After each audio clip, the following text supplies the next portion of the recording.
shocked to see that you were at a party with President Trump in Miami instead of accompanying Vice President Vance to Pakistan. What party was I at?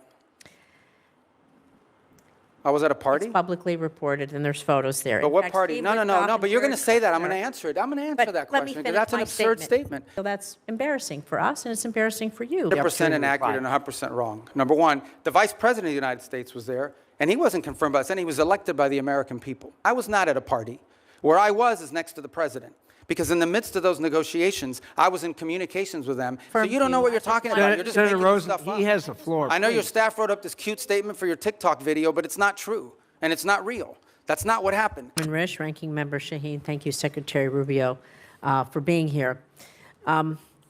Secretary Rubio, I applaud the administration for facilitating a ceasefire last year between Israel and Gaza that will keep Israel safe and from further Hamas attacks and the suffering of Palestinian civilians.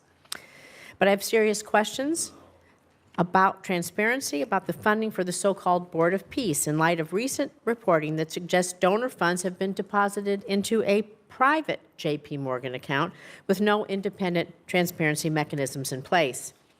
As a member of the Board of Peace, Executive Board, and Secretary of State, you should be in a position to provide us with some answers. And you, as a former senator, know our role here, trying to get answers. And my team's been asking for a contact with the Board of Peace for several months just to do our due diligence, but we've received no response. Can you tell me exactly who my team should be reaching out to, please? Well, I can now because the Board of Peace has finally hired some staff. It's going to be a very lean operation. They're working out of the Institute of Peace Building. So for some period of time, they really were not. It was just a very lean operation. So do you have a name for my? I do. I just don't have it on me, but I will get that That's to fine. you. We will- But I think they just hired staff like in the last two weeks. We will follow up with you. Thank you. I have a few other questions. Can you tell me how much money is in the World Bank administered Board of Peace Fund?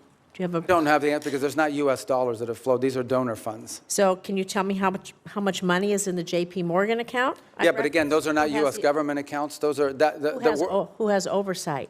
Well, that's the key here. That ultimately the oversight over the funds of the Board of Peace will be done, and especially when it comes to U.S. dollars, will be done by you in Congress. We have not committed those funds there yet, although we've made a pledge until they've stood up the Board of Peace administratively. Congress will have oversight ability. Thank you. Well, on the U.S. dollars. Of the U.S. dollars.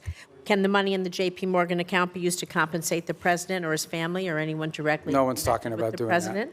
And you said you just hired some folks and it's going to be lean. About how many full-time personnel do you expect? I think they ultimately want to get up to 15 or 20 full-time. I think they've started at 5, And if so I'm is- not mistaken. is I the- could be wrong, but those are the numbers I recall. So is the $50 million in U.S. taxpayer money that your department wants to give to the Board of Peace, is